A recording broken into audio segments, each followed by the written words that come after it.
Ola, eu son Valeria e hoxe venimos facer un pequeno resumen deste libro, O diario Violeta de Carlota, de Gemma Lienas. Carlota vive cos seus pais e co seu irmán Marcos. Polo seu aniversario, a avó Isabel decide regalarlle un caderno violeta.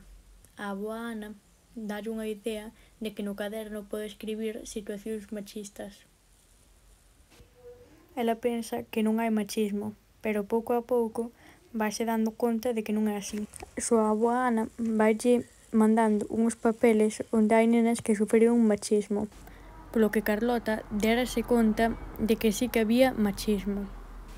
Un día, seu irmán pregúntalle que escribía en ese caderno e ela explícalle que hai machismo e ela vai apuntando as cousas machistas.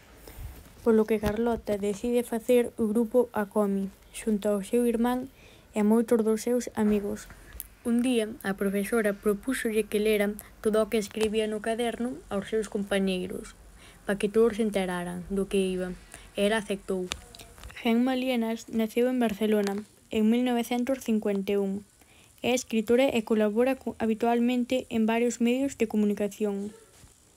Escribiu máis de 50 libros, como O diario vermello de Carlota, O diario azul de Carlota, O diario naranxa de Carlota, Billete de ida e volta, A rebelión das chicas e moitos máis.